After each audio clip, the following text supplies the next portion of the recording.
Now, the fighting between Russia and Ukraine continues to rage on. On the ground, Russian troops are advancing.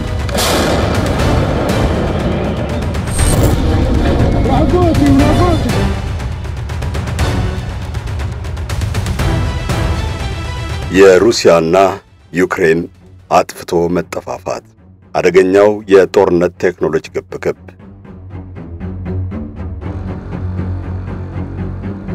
ውድ የሳሎን ቲዩብ ቤተሰባችን የሚያልሙት ቤት ምን እንዲኖረው ይፈልጋሉ?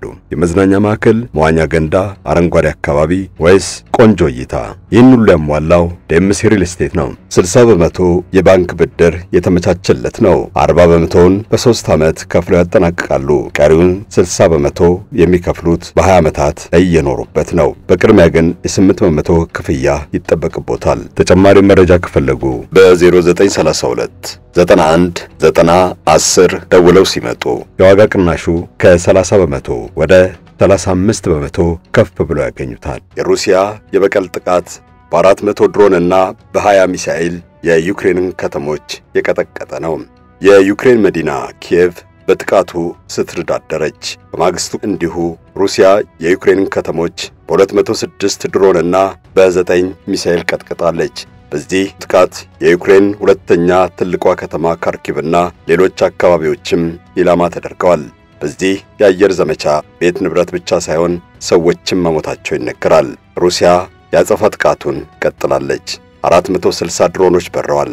19 ሚሳኤሎች ዘንበዋል። ይህ ሁሉ ዩክሬናውያን በሩሲያ ላይ ለፈጸሙት ተከታታይ ድንገተኛ ጥቃት ምላሽ ነው። የሩሲያ የበቀል ጥቃት መቼ እንደሚቆም ማንም አያውቅም።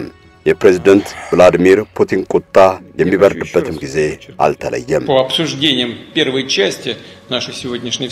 ጸሐፊው አብይ ሰይድ እንደሚጠቅሰው ዩክሬናውያን ወደ ሩሲያ ድንበር ዘልቀው ጥቃት መፈጸም የጀመሩት ገና በጦርነቱ የመጀመሪያ ወራት ነው። ሩሲያውያን የያዙባቸውን አካባቢዎች አልፈውና ድንበር ተሻግረው የመረጡትን ኢላማ ወደ መደብደብ የተሸጋገሩት በ2022 የመጨረሻ ወር ነበር። በሂደትም ድንገተኛ የሰርጎ ገብ ጥቃት በመፈጸሙ በረቱበት። እንደ አውሮፓውያን አቆጣጠር በ2023 ሜይ ወር ውስጥ ሞስኮ ከተማን ያስደነገጠ ጥቃት ፈጽመዋል። የሩሲያው ፕሬዝዳንት ቭላዲሚር ፑቲን መቀመጫ የክሬምሊን ቤተመንግስት ጣሪያም በድሮን እስከ መመታት ደርሷል። ዩክሬናውያኑ ከርዕሰ ከተማቸው ኪየቭ 643 ኪሎ ሜትር ርቀው የሩሲያ እምብርት በሚባል ቦታ ላይ ጥቃት መፈጸማቸው እንደ ትልቅ ድል ነው የተቆጠረው። ነገርየው ግን ለፕሮፓጋንዳ ብቻ የተፈጸመ አይደለም። ዩክሬናውያን ከዛ ወዲህ የሞስኮና የፒተርስበርግን ሰማይ በድሮን ደጋግመውታል። ጦርነቱ በተራዘመ ቁጥርም ድንበር ተሻጋሪ ጥቃታቸውን አበራክተውታል። በጦርነቱ ጅማሮ ሩሲያውያን ነበሩ የአየር ላይ ውጊያ ፍጹም የበላይነት ያሳዩት። የዩክሬንን ከተሞች በቦምብና በሚሳኤል አርሰውታል። ይዋል ያደር ዩክሬናውያንም እንዳቅማቸው በአየር ያጸፋ ጥቃት የመስጠት ብልሃታቸው ተነከረ። ይህ የሆነው ዩክሬናውያን ከምዕራባውያኑ ሀገር አቋራጭ ሚሳኤል ስላገኙ ወይም ከራዳር እይታ ውጪ የሚበሩ ጀቶችን ስለታጠቁ አይደለም። ከዛ ይልቅ አነስተኛ በሚባሉ ድሮኖች ነው የአየር ጥቃት አቅማቸውን ያሳደጉት።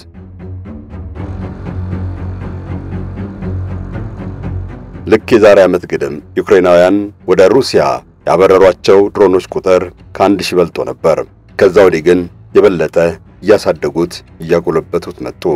ከሰሞኑ ወደ ሩሲያ ድንበር እስከ 4500 ኪሎ ሜትር ጠልቀው ዱብዳ የሆነ ጥቃት ፈጽመው ለዓለም አሳይተዋል። ዩክሬን እንደ ሩሲያ ከድምጽ ሞገድ በ5 እጥፍ የሚበልጥ ሃይፐርሶኒክ ሚሳኤል አልታጠቁም።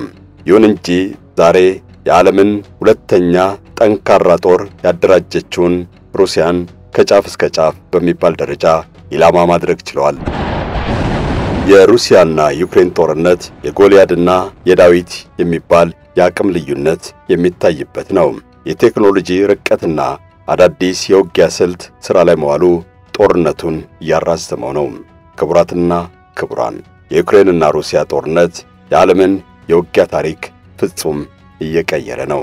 ከሰሞንኛው የሁለቱ ሀገራት የተጠናከረ ውጊያ ተነስተን የሀገራቱን አቅም በጥልቀት እንፈትሻለን። አብዱ ሰመድ መሐመድ አብራችሁን እንድትዘልቁ ጋብዣለሁ። Attention.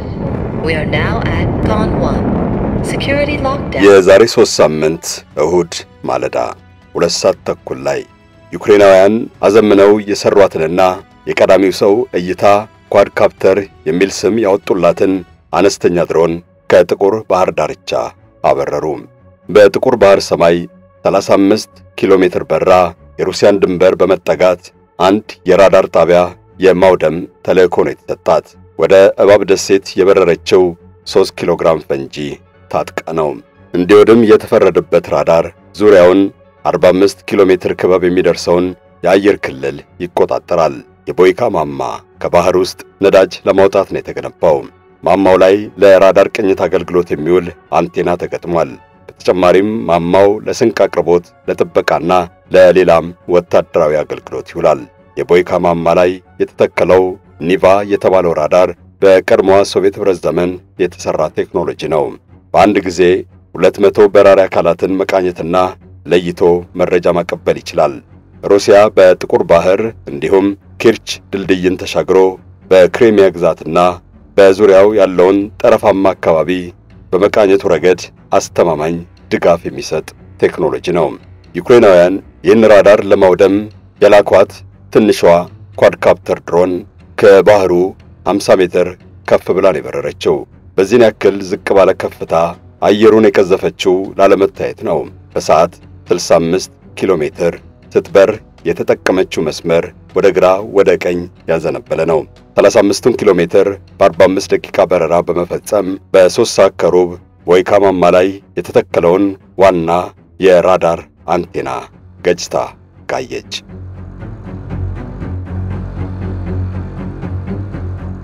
ከታጠቀችው 3 ኪሎ ቦምብ በተጨማሪ ራሷን በራሷ በማጋየት ከፍተኛ እሳት እንድትፈጥር ሆና የተሰራች ነች። ስለዚህም ራዳሩ ሙሉ ለሙሉ ወደመ። ይህ ጥቃት ከተፈጸመ ከደቂቃዎች በኋላ ሰው አልባ ባህር ሰርጓጅ አነስተኛ ጀልባዎች ለጥቃት ተሰማሩ። ዩክሬናውያኑ ከራዳሩ ማማ 80 ኪሎ ሜትር ርቆ ከሚገኘው የባህር ጠረፋቸው የላኳት አነስተኛ ጀልባ 6 ሜትር ትረዝማለች። 1000 ኪሎ ግራም ቦምብም ጭና ነው የቀዘፈችው። ቦምቡ ደግሞ ለረጅም ጊዜ እየተብላላ ቆይቶ እስከ 3000 ዲግሪ ሴልሺየስ የሚደርስ ግለት ስለሚፈጠር ብረት ያቀልጣል። በዛ ላይ ጀልባዋ አስተማማኝ አጥፍቶ መጥፊያ መሳሪያ ተገጥሞላታል። በባትሪ ነው የምትንቀሳቀሰው። 1000 ኪሎ ሜትር ለመቅዘፍ የሚያስችል ነዳጅም ተሞልቶላታል። የሳተላይት የኢንተርኔት መገናኛና ካሜራም ተገጥሞላታል። በ90 ኪሎ ሜትር ባህሩን እየቀደደች ቀዝፋ 4 ሰዓት 10 ጉዳይ ላይ የቦይካን ማማ ደግፎ ያቆመውን ምሰሶ ገጭታ ጋየች። ከሩሲያ የየብስ ድንበር በ100 ኪሎ ሜትር ርቆ ጥቁር ባህር ላይ የተገነባው የብረት ማማ 3500 ዲግሪ ሴልሺየስ የሚደርስ ፍንዳታ ሲገጥመው መቋቋም አልቻለም። እንደ እንጨት ችቦ ተቀጣጥሎ ባህር ውስጥ ሰጠመ። ባህር ውስጥ ሲሰጥ የሚያሳይ ቪዲዮ በመልቀቅ ዩክሬናውያን የሩሲያን የባህር ኃይል የራዳር ጣቢያን የማውደም ተልዕኳቸውን ለዓለም አሳይተዋል። የጥቁር ባህሩ የራዳር ጣቢያ ውድመት ከተፈጸመ ከቀናት በኋላ ዩክሬናውያን የሸረሪት ድር ያሉትን ሌላኛውን ደፋር ዘመቻ አሳኩ። የሩሲያን የአየር ኃይል አቅም አከርካሪ ሰብሯል ያሉትን ጥቃት ፈጽመው ተኩራርተዋል። ቲዩ-95 እና ቲዩ-22 የተባሉት ግዙፍ ተዋጊ አውሮፕላኖች በሶቪየት ኅብረት ዘመን ከ1950ዎቹ ጀምሮ ሥራ ላይ ውለዋል። ዛሬም ድረስ ሩሲያ የምትኮራባቸውና በወታደራዊ ጡንቻ አሜሪካን ጭምር የምትገዳደርባቸው የጦር ማሽን ናቸው። እነዚህን መሰል አውሮፕላኖች በአሁኑ ጦርነት ሩሲያውያን ዩክሬንን በተደጋጋሚ ለመደብደብ አውለዋቸዋል። ከፈንጂ እስከ ክሩዝ ሚሳኤል፣ ከሃይፐርሶኒክ እስከ ኒውክሌር ቦምብ ተሸክመው 7000 ኪሎ ሜትር ነዳጅ ሳይሞሉ ተጉዘው ኢላማቸውን አደባይተው መመለስ ይችላሉ። ወሳኝ ስልታዊ አውሮፕላን ስለሚባሉ በሚስጥራዊና ድብቅ ቦታ ነው የሚያርፉት። ዩክሬንን ለመደብደብ ሲሰማሩ በኤ50 የአየር ወለድ ጀት ይታጀባሉ። እነዚህ ጀቶች ለዘመቻ ቅንጅትና ቁጥጥር ወሳኝ ናቸው።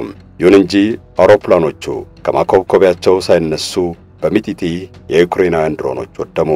$500 በላይ ዋጋ በማታወጣ ድሮን ጥቃት ዩክሬናውያን እነዚህን ግዙፍ አውሮፕላኖች ሲያወድሙ የዓለም ሕዝብ ተመለከተ።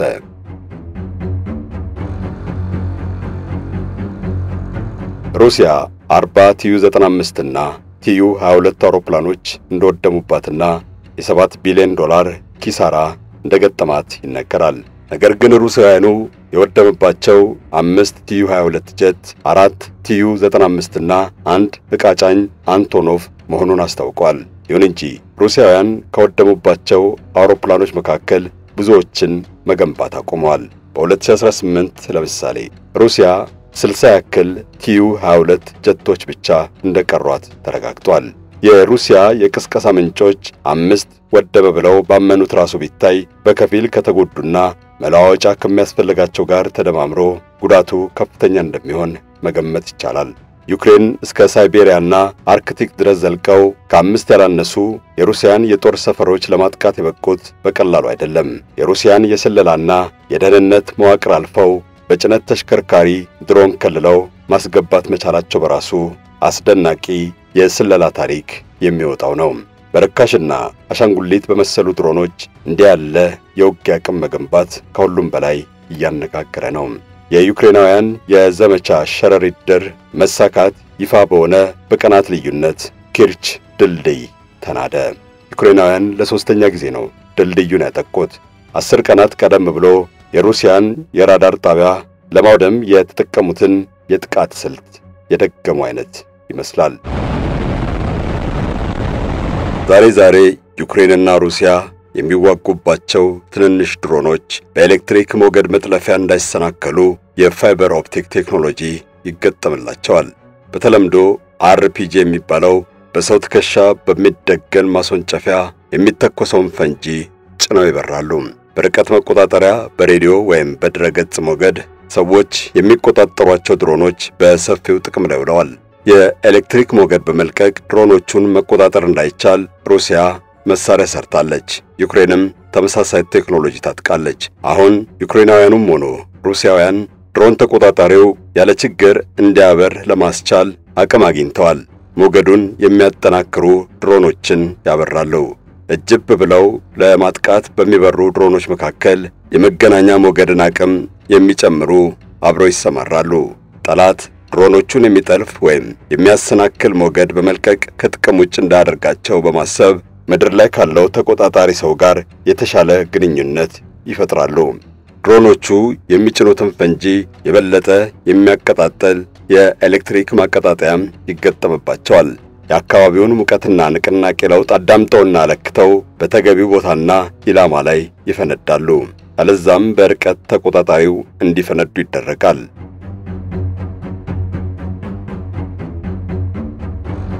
ለምሳሌ በቅርቡ ዩክሬን በሩሲያ ላይ ያዘነበችው አነስተኛ ድሮን የተሟላ የመግደያ ቴክኖሎጂ ነው። እንዳይጠለፍ በኦፕቲክ ፋይበር ተሸፍኗል። ንፋስ መቅዘፊያውን የያዘው በካርበን ፍሬም የተሰራ ባለ 4 ማዕዘን መቀሰቻ ነው።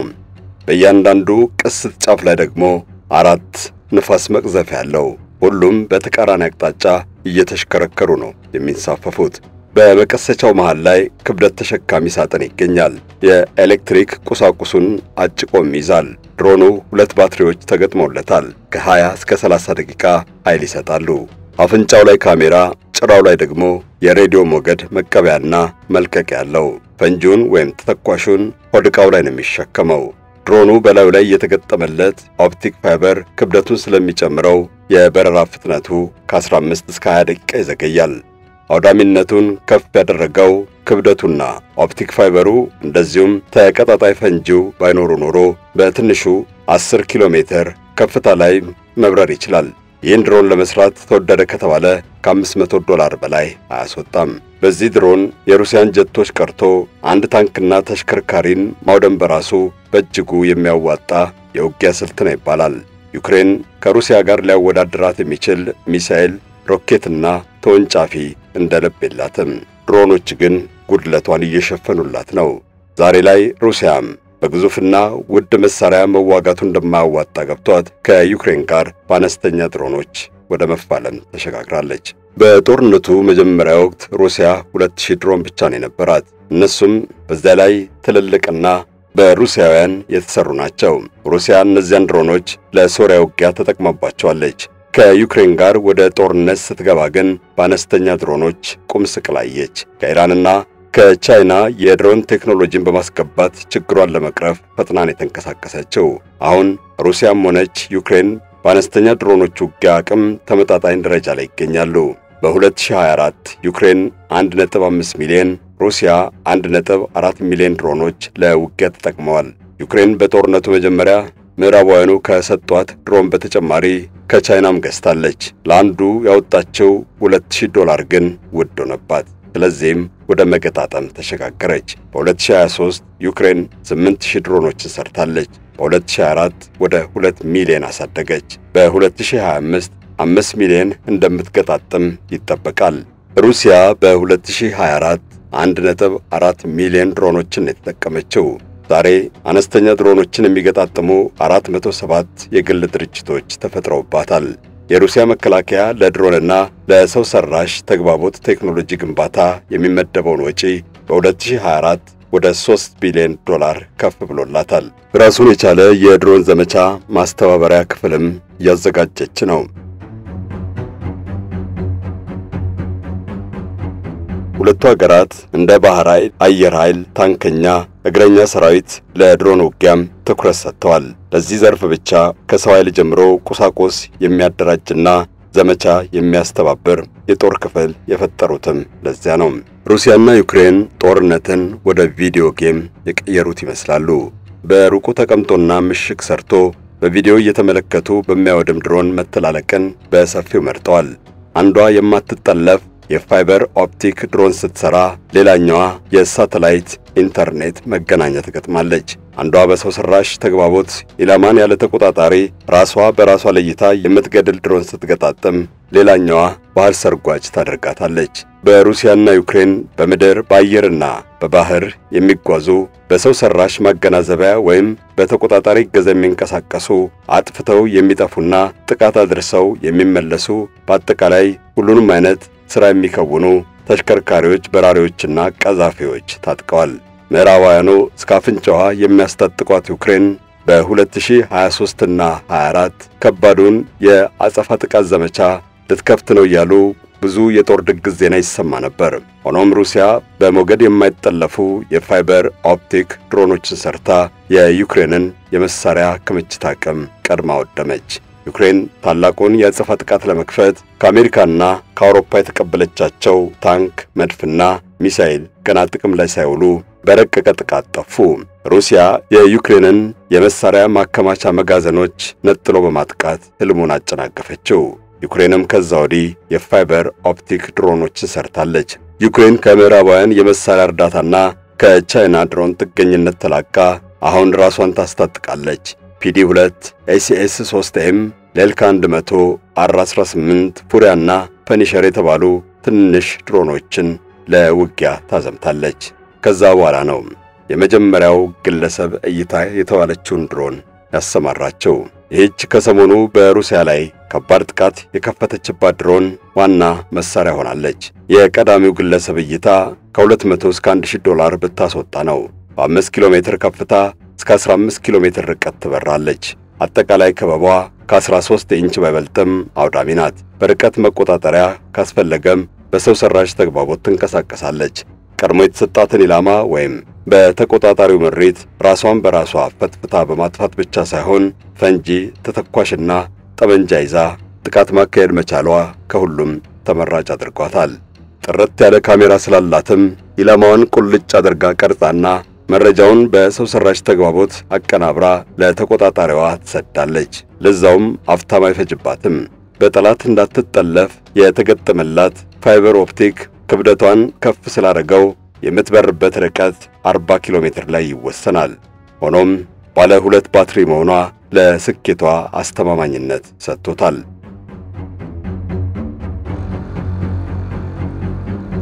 ዩክሬናውያን የድሮን ቴክኖሎጂን በሰፊው መጠቀም ባይችሉ ይህን ጊዜ ሩሲያን መቋቋማቸው ያጠራጥራል። ዩክሬን የእርሻ ሀገር ናት። ከውጊያው ቀደም ብሎ ነው ድሮንን ለእርሻ ሥራ መዋል የጀመረችው። ያኔም ቴክኖሎጂውን በቅጡ ተዋወቀች። ለአብነት በባያጋ ድሮን ለመድኃኒት መርጫና ለሌላም የእርሻ ሥራ በሰፊው ውላለች። ውጊያ ሲጀመር ግን ወደ ጦር መሳሪያነት ተቀየረች። ባባያጋ ድሮን ባለብዙ ክንፍ ናት። በርከት ያለ ቦምብም ትሸከማለች። በዚህች ድሮን የጸረ ታንክ ፈንጂ ጭምር ከሰማይ ጥሎ ጠላትን ማጋየት ዩክሬናውያን ተራቀውበታል። ትንንሽ ድሮኖች ብቻም አይደለም፣ ዩክሬናውያን ከፍ ያሉ ድሮኖችም አሏቸው። እነሱም በውስጣቸው እስከ 6 አነስተኛ ድሮኖችን ይሸከማሉ። አስፈላጊ ቦታ ላይ ሲደረስ ከሰማይ ይለቋቸውና በጠላት ላይ የተቀናጀ ጥቃት ለመክፈት ይጠቀሙባቸዋል። እነዚህ ድሮኖች ለረጅም ጊዜ ውጊያ ነው በአብዛኛው የሚውሉት። ዩክሬናውያን ለረጅም ርቀት ውጊያ ኤልዩቲ፣ ቦበር፣ ኤ22፣ ሞሮክ፣ ኤፍፒ1 እና ስካይ ሬንጀር ኒንጃ የተባሉትን ድሮኖች ይጠቀማሉ። እስከ 3000 ኪሎ ሜትርም ማብረር ይችላሉ። ፓሊያኒሺያ እና ፔክሎ የተባሉት ሚሳኤል ተሸካሚ ድሮኖችንም ሰርታለች። ሞገድ ጠላፊ ድሮኖችም አሏት። ለጥቃት የምትልካቸው ድሮኖቿ ጠላት እይታ ውስጥ እንዳይገቡና እንዳይመቱ ሞገድ ይለቃሉ። ለዚህም ጋርፒያ፣ ጌድዝ 8፣ ቢቢ 140 እና ዘስቲንግ ኢንተርሴፕተር የተባሉ ድሮኖች ይጠቀሳሉ። ዩክሬን የሩሲያን የአየር ውጊያ የበላይነት በእነዚህ ድሮኖች ነው የተገዳደረችው። ዩክሬናውያን በአየርም በየብስም በባህርም ሰው አልባ ማሽኖችን ይጠቀማሉ። ባህር ሰርጓጅም አላቸው። ለምድር ውጊያ የሚውሉት ሰው አልባ ተሽከርካሪዎች ከ2023 ጀምሮ ጥቅም ላይ ውለዋል። በአሁኑ ወቅት 80 ያክል ትልልቅ ተሽከርካሪዎች አሏት። ሆኖም በመጠን ብቻ ሳይሆን ልክ እንደ ሮቦት በቴክኖሎጂም የተወሳሰቡ ናቸው። አንዱ $10,000 ያስወጣል። እነዚህን መሰል ውድ ተሽከርካሪዎች በመተው ልክ እንደ ሕፃናት መጫወቻ አነስ ተደርገው የሚሰሩ ምሽግ ለምሽግ ወይም ሰው የማይደርስበት ቦታ በቀላሉ የሚሽለኮለኩ ተሽከርካሪዎችን መጠቀም በሰፊው ጀምራለች። ራቴል ኤች፣ ሬስ ፕሮ፣ ሲርኮ ኤስ1 የተባሉ ትጥቅና ዕቃ አመላላሽ ባለ ጎማ የየብስ ሰው አልባ ተሽከርካሪዎች አሏቸው። ተርማይት፣ ባይዘን እና ሳይበር ድሮይድ የተባሉት የሰንሰለት ወይም የብረት መዘውር ያላቸው ዕቃ አመላላሽ ተሽከርካሪዎች ናቸው። ካቦን፣ ሮቦትራክ 2 እና ዚሚ ፈንጂ አምካኝ ናቸው። ሁትሱሊክ፣ ቪስሉክ እና ስፔክስተር ኬ ደግሞ ፈንጂ ያጠምዳሉ። ታርጋን፣ አይናና ቦምብቴል ኤም ጠላት ምሽግ ገብተው አጥፍተው ያጠፋሉ። የነፍስ ወከፍ ዋጋቸው እስከ $2,000 ብቻ በመሆኑ ይመረጣሉ። ድሮይድ TW 12.7 D2112R እና ሊዩት ደግሞ ጠመንጃና መትረየስ ይጠመድባቸዋል። ነገር ግን ብዙም ጥቅም ላይ አልዋሉም።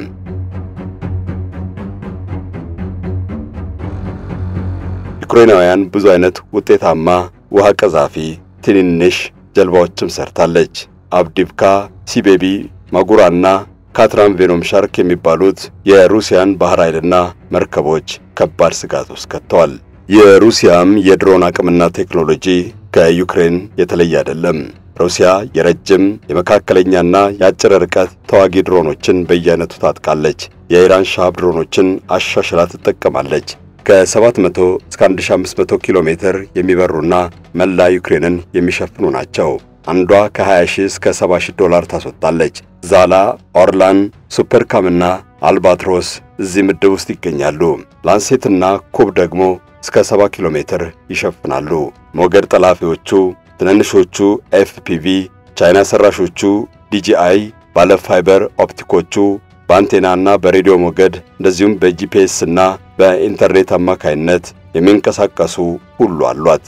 በየብስ የሚሽከረከሩና በባህር የሚቀስፉ ሰው አልባ ተንቀሳቃሾችንም ከዩክሬን ባልተናነሰ መጠን አዘጋጅታለች። የማይጠለፉ የፋይበር ኦፕቲክ ድሮኖችን ስራ ላይ በማዋል ሩሲያ ዩክሬንን ትቀድማለች። በዕቃ መኪና ጭነው ወደ ውጊያ ቀጠና ከወሰዱ በኋላ በጅምላ አብረው ጠላትን ማውደምና ማሸበርንም ሩሲያውያን በሰፊው መጠቀም የጀመሩት ቀድመው ነው። ሩሲያ ሰፊውን የዩክሬን ግዛት ለማስለቀቅና ለመቆጣጠር ይህን ታክቲክ ነው የተጠቀመችው። ከሁሉም በላይ የዩክሬንን ብዙ የተባለለት የአጸፋ ጥቃት እቅድ ያከሸፈችው በድሮንና በሚሳኤል አማካይነት ነው። አሁን ግን ዩክሬንም እሾህም በሾህ በሚመስል መንገድ በሩሲያ ላይ ተመሳሳይ መንገድ ትከተላለች። የባህር ኃይሉን ራዳር፣ የአየር ኃይሉን ማዘዣና የኪርች ድልድይ በዚህ መንገድ ነው ያጠቁት። ሩሲያና ዩክሬን ውጊያን መገዳደልና መተላለቅን ወደ ረቀቀ የቪዲዮ ጨዋታነት ቀይረውታል። በየምሽጋቸው ተቀምጠው በርቀት መቆጣጠሪያ ይዋጋሉ። ይህም የዓለምን የጦርነት ታክቲክ ከናካቴው የለወጠ ሆኗል። ሰዎች በቅርብ ዓመታት በሰው ሰራሽ ተግባቦት የሚሰራ የሮቦት ወታደር ጦር ሜዳ ላይ ማሰማራታቸው የሚቀር አይመስልም። ልክ እንደ ትራንስፎርመር ወይም ተርሚኔተር አይነት የሆሊውድ ፊልሞች ላይ የተመለከትነውን ትዕይንት በቅርብ ጊዜ እውን ሳይሆኑ እንደማይቀሩ ይታሰባል። አበቃን። ፈጣሪ ሀገራችንንና ዓለማችንን ሰላም ያድርግልን። አሜን።